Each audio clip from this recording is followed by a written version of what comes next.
What is going on, guys? Welcome back to the channel. My name is Miguel. You're watching Miguel EDC, the channel where we talk everything EDC gear here.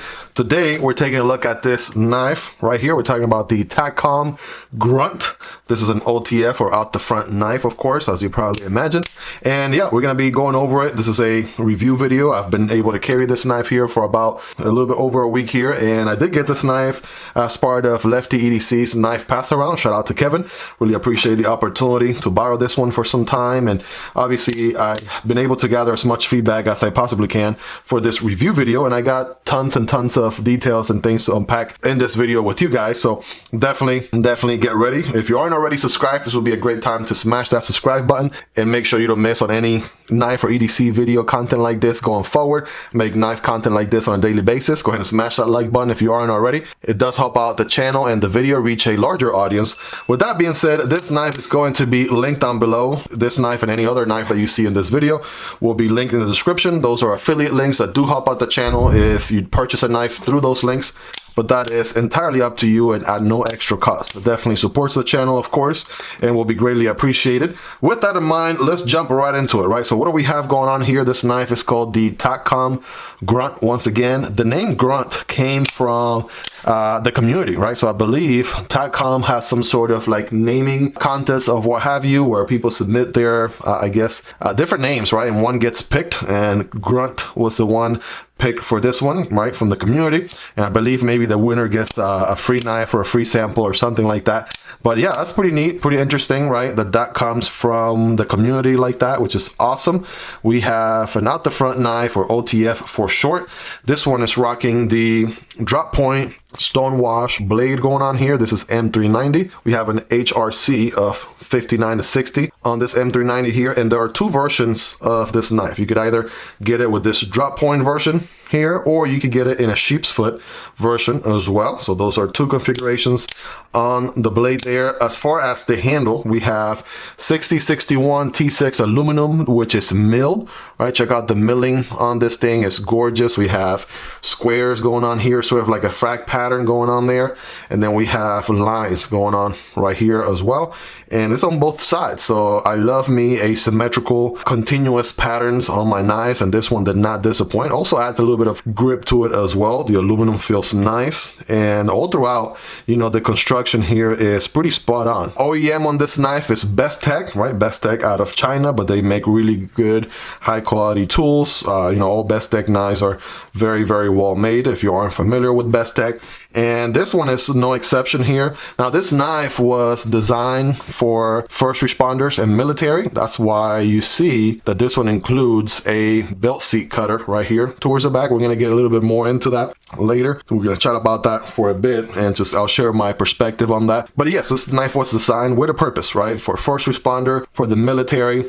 Something else that you should know is that Takcom is the higher brand of Tok knives, I believe, and so kind of like, you know, Civivi and Wee knives, sort of like that, which is interesting because this is a, you know, premium knife right here. We're gonna go over prices and things like that a little bit later as well. So yes, we have an integrated seat belt cutter right here towards the back, right, which is interesting. Again, with first responders in mind, not only is it important for them to be able to maybe cut through seat belts, but do it in a way that is safe, right? And this is a great way for them to have a sharp edge, but also protected, that is not going to harm the individual that they're trying to save. Also, if maybe they need to cut through some jeans, cut through some rope, you know, kind of free that individual from whatever, basically cut to a piece of cloth just to get to a wounded area or something like that, then they could do it with this safely. I can see where if they use the blade, obviously it's a little bit risky because, you know, you have a pointy object and also a larger blade. It can be obviously more dangerous to use the actual blade itself. So the seatbelt cutter here can come in handy for a number of tasks, not just seatbelts, but also, you know, lots of different materials, ropes, jeans, you know, small wires, things like that, right? Could come very handy in that scenario.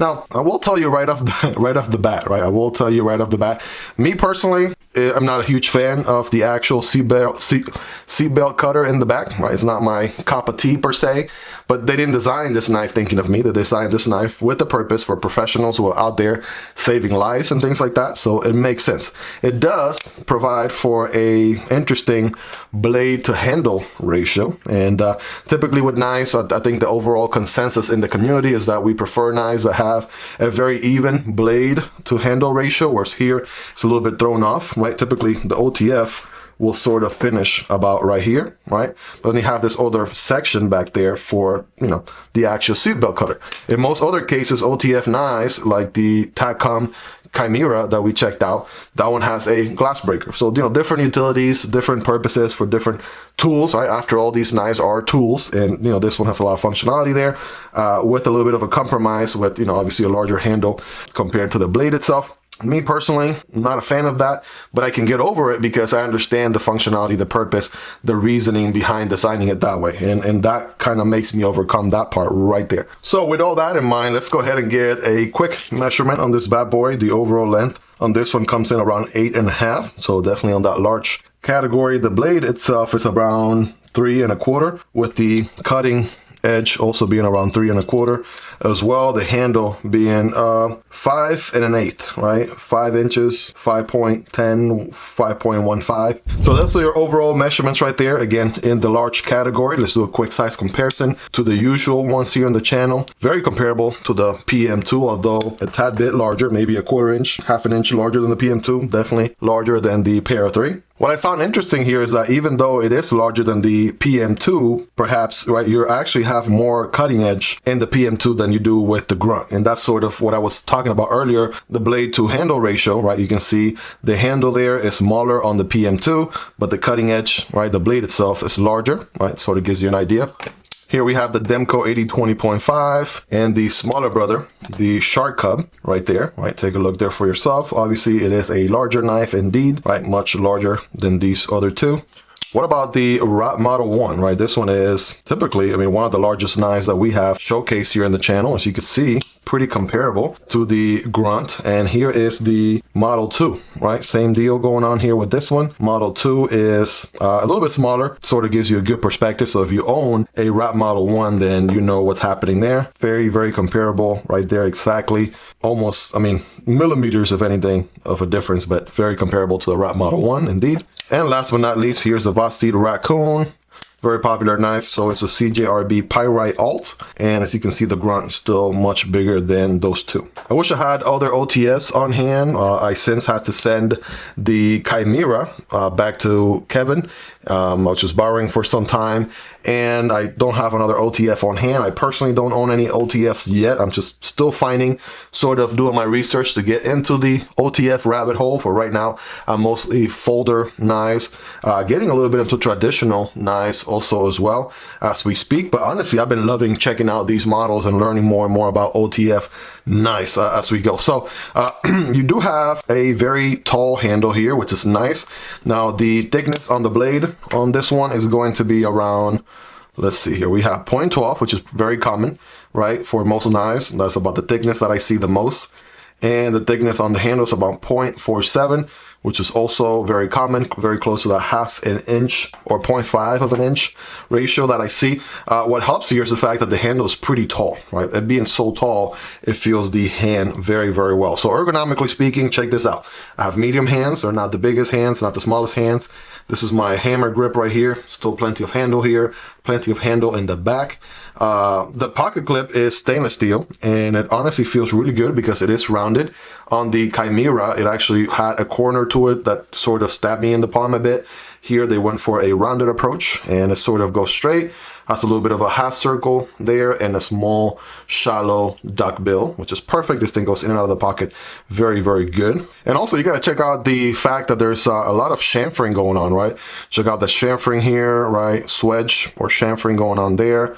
Same deal here, right? So it really, you know, fits your hand like a glove, right? That really helps with the ergonomics. The fact there's a curvature here, curvature there. So sort of index and middle finger kind of go in the first curvature, your ring finger and pinky on the second one, and boom, you're ready to go. Even if you had XXXL hands, like really big paws, then I feel like you'll still be all right with this knife. So ergonomically, this thing works really well. The pocket clip, right, not only is it comfortable, it is the pocket carry for the most part.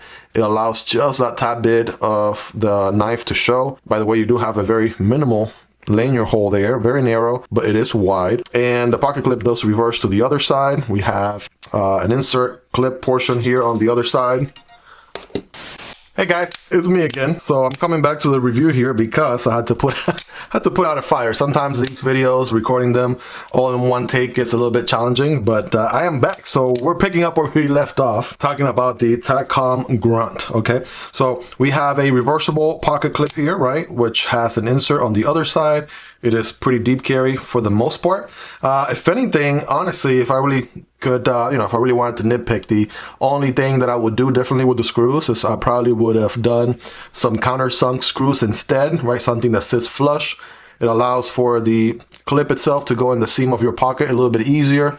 But that's about it, right? Notice these do stick out a significant amount on both sides. So maybe, again, countersunk would have been the better approach there. Other than that, let's do a quick hardware check on this one. Since we're talking about screws, my tools are highly recommendable and linked down below if you want to check them out. It does help out the channel when you use those links, but that is entirely up to you. T6, yeah, so we have, wait a second. What we got going on? Did I grab the wrong one? This is T6. All right, so that is dancing in there. So did I not calibrate my eyesight correctly? That is too big. Is it smaller than T6? Huh, that might be a question. So I'm not sure why. What is going on? Are these loose? Oh, that's why. Huh, okay. Yeah, so I'm like, why is the bit just moving left and right? So apparently these are a bit loose, and I'm about to go ahead and tie them up real quick. Not sure why they were loose, but yeah, let's give it a nice little torque. They were completely loose, not sure why. Check this one out. Yeah, completely on the loose end of things, not really fully tight as they should. And I wonder if, you guys let me know in the comments, right? If that is that a thing with OTS, or is it just this model here? See, now they're fully torqued. I mean, nothing too crazy, but at least a good amount of tension. I'm not sure why they weren't fully torqued earlier, but now we are good to go. Let's check out the pocket clip. Okay, pocket clip-ons are good. And yeah, I kept wondering why there was some sort of oil or grease coming through the seams here, right? Through that little line gap in between each side of the frame. And that could be why, right? Those screws were somehow loose, all 6 of them, which is strange. So perhaps the solution here would be to do a little bit of Loctite. Now, this isn't my knife, but what I would do if it was my knife, I would use the Loctite 242. This one is a thread locker. You always want to use the blue one, not the red one, because the red one will really, lock it in place. But this one gives it just a good amount of hold, right? So Loctite 242 blue thread locker is what I would do to keep those locked in as much as possible. And yeah, that was sort of bizarre that they were loose to begin with. But other than that, T6 is the other thing that comes to mind. This is a premium OTF knife. We're working with quite a lot of handle real estate. It doesn't really make any sense to have the smaller hardware all around. I know it really comes down to preference for the most part. Having T8 is preferably better than T6. And the thought there is that obviously there's less room for stripping a screw or what have you if you have the bigger hardware. So TA is always better welcome than T6, especially, right? This is not a budget OTF. This is a premium OTF. So yeah, that's perhaps a little bit of feedback there for Takcom, and obviously Bestech being their OEM to do the bigger screws. I mean, it is a chunk of handle. It is a chunk of knife here. So the bigger screws would certainly be appreciated, and I think you guys probably can agree with me as well on that. But that being said, let's do a quick weight on this bad boy. So let's see, aluminum all throughout. I'm not sure if there's any milling going on in the inside. I'm not taking it apart or anything, but the button is aluminum. The handles, scales are aluminum. So boom, there you have it, 4.5 ounces, right? So check that out, really not that heavy at all. All right, so yeah, for comparison, something like your PM2 is 3.9 or 3.8. There we go. Always check last second. Something like the Rat Model 1 is 5 ounces. So this one would be somewhere in between 4.5 ounces right there. Okay. So yeah, meats and potatoes time, I guess. What is there that we haven't talked about already? Yeah, so we're just gonna go down the list here. So again, great ergos, right? Ergos are really, really good. I like the action on this thing. This thing fires with an attitude. There's just enough pressure, right, to pull on the little lever or, you know, action button here, right? And by the way, this thing is nice and jimped all throughout here, which allows you to get a really good grip. Hardly does your thumb ever slide out of that button when you are deploying it or retracting it, which is nice. They had the same button on the Chimera, which I think just gets the job done very, very well. We talked about ergonomics being great. All right, being a wider knife feels really good in the hand. For military and first responders, right, I can see this being a awesome tool as they go about doing their job, right, having that need for a seatbelt cutter or just cloth or whatever, you know, cutter as in general, right? This one is a lot safer than using the actual blade for many different scenarios. As far as blade play on this thing, very minimal, right? And I wish you could compare it to a different OTF, but from the videos that I saw, it's actually a lot less than, you know, you see on some Microtechs and things like that. So it's very common for OTFs to have just ever so slightly bit of play in the blade, except from, you know, some Hawk knives or other OTFs that really don't have any play at all. But for the most part, you know, even bench-made OTFs and Microtech OTFs have just a tad bit of play. This one is very, very minimal, if anything. The other thing that you want to keep in mind with an OTF is you're probably thinking, you know, like, hey, if I actuate this, it's going to puncture through whatever material, it's going to come out the other side. This thing is firing like a bullet out and there's nothing that's going to stop it. Well, I mean, in that case, you may not be very familiar with OTFs, but this is a dual action OTF, which means with the same button you can deploy it and you can retract it. So there's a safety built in so that if the blade actually makes contact with any sort of material on the way out, it would actually stop. Except in this case. All right, let's try that again. All right, there we go. It happened just there. And it is paper, so if I put it against cardboard, it would be a little bit more challenging for it to go through it. But you see, now it's been derailed. And you can easily get it back in the rail by pulling up on it.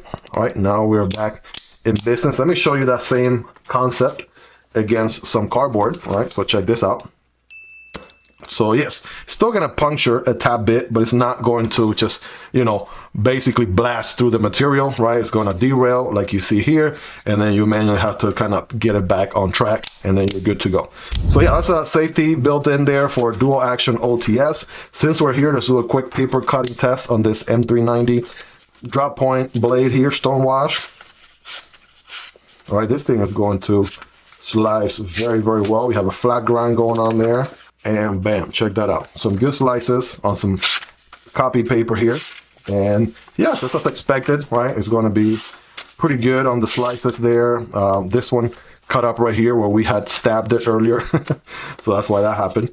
Let's see. Yeah, as long as you have a good initial slice, you are good to go.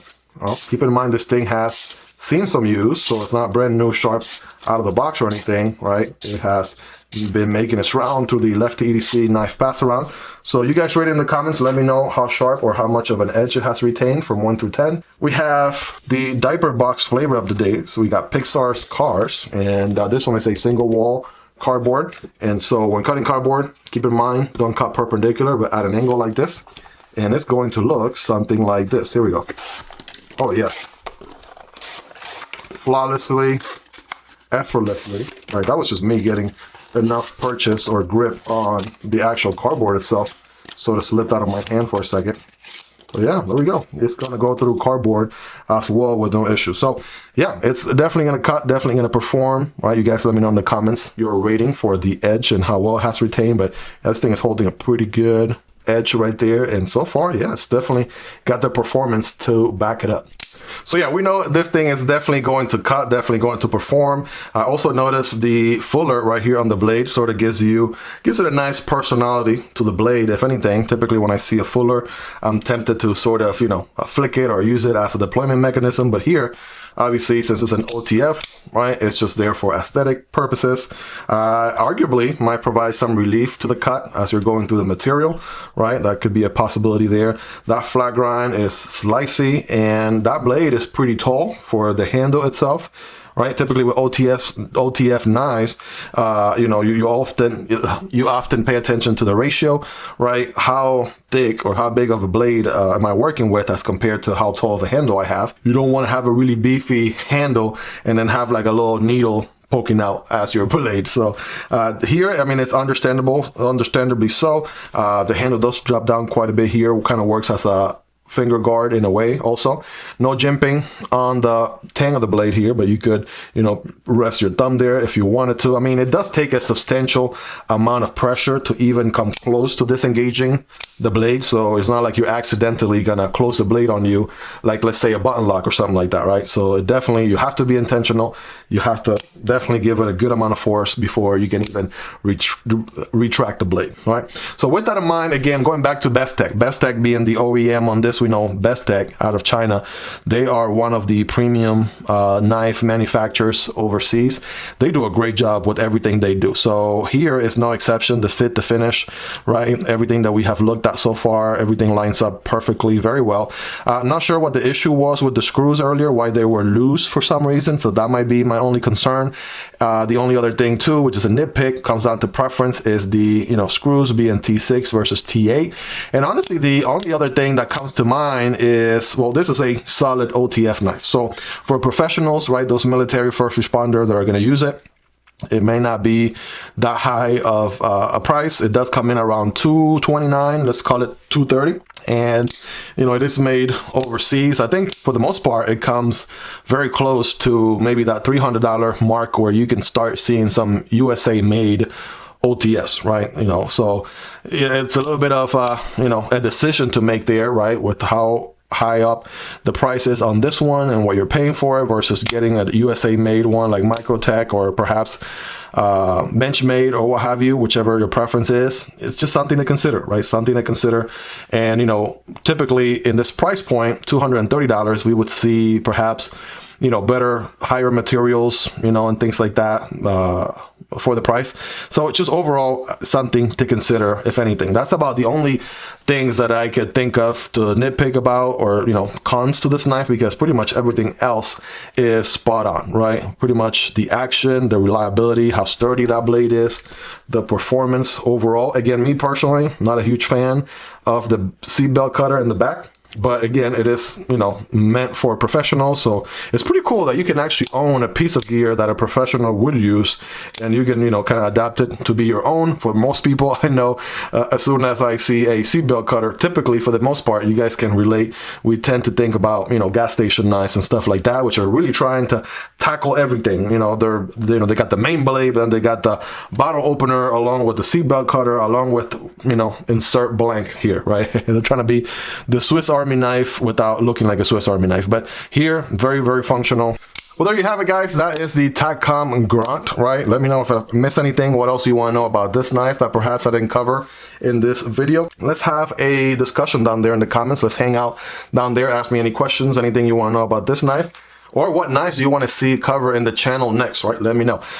That being said, again, this knife is highly, highly recommendable. A very, very capable tool, of course, and designed with a purpose. So I respect that 100%. It will be linked down below, just like any other knife you saw in this video. If you're considering purchasing this knife, it does help out the channel if you purchase a knife through those links, but that is entirely up to you, and obviously at no extra cost to you as well. That being said, if you made it to the very end, you guys are the real MVPs. I really appreciate each and every single one of you. The support, smashing that like button. Go ahead and subscribe if you aren't already to the channel. And if you want to support the channel a step further, there's a link for Patreon down below. You can support the channel for as little as $1 a month. Otherwise, you can just support the channel right here on YouTube by becoming a channel member. Chances are by the time you're watching this video, the review for the Tuya Wrath, this premium folder right here, is available. So definitely check that one out. I'll put a video card right here for you guys to watch that one next, right there. Thank you guys for your love and support. Hope you guys have a fantastic rest of your day, and I'll be seeing you on the next one. Peace.